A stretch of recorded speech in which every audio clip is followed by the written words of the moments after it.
হাসিনার ফাঁসি চাই।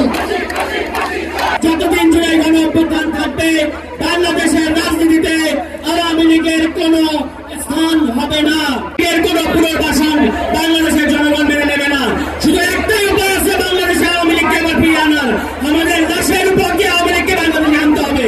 যতদিন বাংলাদেশে এনসিপি থাকবে, যতদিন ছাত্র জনতা থাকবে, যতদিন জুলাই গণ অভ্যুত্থান থাকবে বাংলাদেশের রাজনীতিতে আওয়ামী লীগের কোন স্থান হবে না। প্রধান উপদেষ্টা ডক্টর ইউনূসকে হুঁশিয়ার করে বলতে চাই, বাংলাদেশের ছাত্র জনতা আপনাকে ক্ষমতায় বসিয়েছে, আপনি কিন্তু এটা বলতে পারেন না যে আওয়ামী লীগ ঠিক করবে আওয়ামী লীগের কি পরিণতি হবে। আওয়ামী লীগ ঠিক করবে না আওয়ামী লীগের পরিণতি, বাংলাদেশের ছাত্র জনতা, বাংলাদেশের ফ্যাসিবাদ বিরোধী রাজনৈতিক দল ঠিক করবে আওয়ামী লীগের কি পরিণতি হবে। এবং সেই নয় ৫ আগস্ট আমরা দিয়ে দিয়েছি, বাংলাদেশে আওয়ামী লীগের আর কোনো রাজনীতি হবে না, দিল্লির কোনো রাজনীতি হবে না, ভারতপন্থী কোনো রাজনীতি হবে না, বাংলাদেশের রাজনীতি হবে বাংলাদেশপন্থী রাজনীতি। যারাই যে কোনো লোকে ভারতপন্থী দিল্লিপন্থী রাজনীতি এখানে চাপিয়ে দিতে চাইবেন বাংলাদেশের ছাত্র জনতা আপনাদেরকে প্রতিরোধ করবে। সুতরাং আগামী নির্বাচনের আগে আমাদের দাবি খুব পরিষ্কার, আপনারা নির্বাচনে যাবেন, আমরা নির্বাচনের জন্য প্রস্তুত আছি, কিন্তু আগামী নির্বাচনের আগে আওয়ামী লীগের নিবন্ধন বাতিল করতে হবে, আওয়ামী লীগের সকল রাজনৈতিক কর্মকাণ্ড নিষিদ্ধ করতে হবে। আগামী নির্বাচনে ব্যালট পেপারে নৌকা মার্কা থাকতে পারবে না। এই ব্যাপারে বাংলাদেশের ছাত্র জনতা রায় দিয়ে দিয়েছে, যারা এর অন্যথায় করবেন তাদের বিরুদ্ধে আবারও জুলাই গণ অভ্যুত্থান সংঘটিত হতে হবে। সুতরাং গণজমাকে করবেন না, আওয়ামী লীগ আর বাংলাদেশে রাজনীতি করতে পারবেন না। এই রায় হয়ে গেছে, এই রায়ের পক্ষে থাকেন, জুলাই গণ অভ্যুত্থানের পক্ষে থাকেন। এখানে যতগুলো রাজনৈতিক দল আছে সবার কাছে আমরা এনসিপির পক্ষ থেকে আহ্বান জানাতে চাই, এনসিপি তার অবস্থান পরিষ্কার করেছে, বাংলাদেশে আওয়ামী লীগের রাজনীতি হবে না। আপনাদেরকে কোনো রকম চালাকি করবেন না, আপনাদের অবস্থান পরিষ্কার করতে হবে।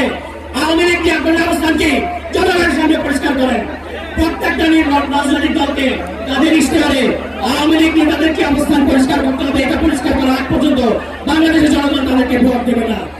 ওই ৩ তারিখে ঠিক এমন সূর্যাস্তের সময় শহীদ মিনারের ওই উন্মুক্ত প্রান্তে দাঁড়িয়ে আমরা বাংলাদেশের ছাত্র জনতা একসাথে ঐক্যবদ্ধ ভাবে হাত উঁচু করে রায় দিয়েছিলাম।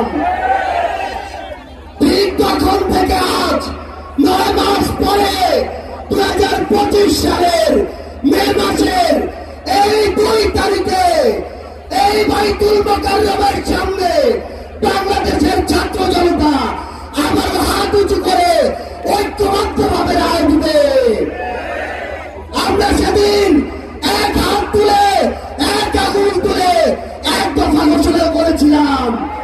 আজকে আমরা এখানে ঐক্যবদ্ধ মুষ্টিবদ্ধ হাত উঁচু করব, আমরা সবাই মুষ্টিবদ্ধ হাত উঁচু করব। এই আওয়ামী লীগ পিলখানা হত্যাকাণ্ড ঘটিয়েছে কিনা, এই আওয়ামী লীগ শাপলা হত্যাকাণ্ড ঘটিয়েছে কিনা, এই আওয়ামী লীগ জুলাই গণহত্যা ঘটিয়েছে কিনা, এই আওয়ামী লীগ ১৩,০০০-এর অধিক ভাইকে শহীদ করেছে কিনা। তাহলে এই আওয়ামী লীগ খুনিদের দল কিনা? খুনিরা কি এই বাংলাদেশে রাজনীতি করতে পারবে? সন্ত্রাসীরা কি এই বাংলাদেশে রাজনীতি করতে পারবে? আমরা এই বাংলাদেশে খুনি সন্ত্রাসী আওয়ামী লীগের নিষিদ্ধ চাই কিনা? আমরা খুনি হাসিনার ফাঁসি চাই কিনা? সবাই একসাথে আজকে বাইতুল মোকাররমের এখানে স্লোগান দিতে হবে, অ্যাকশন অ্যাকশন আওয়ামী লীগের বিরুদ্ধে, খুনিদের বিরুদ্ধে, সন্ত্রাসীদের বিরুদ্ধে। ফাঁসি ফাঁসি ফাঁসি চাই, খুনি হাসিনার ফাঁসি চাই, ফাঁসি ফাঁসি ফাঁসি চাই, খুনি হাসিনার ফাঁসি চাই।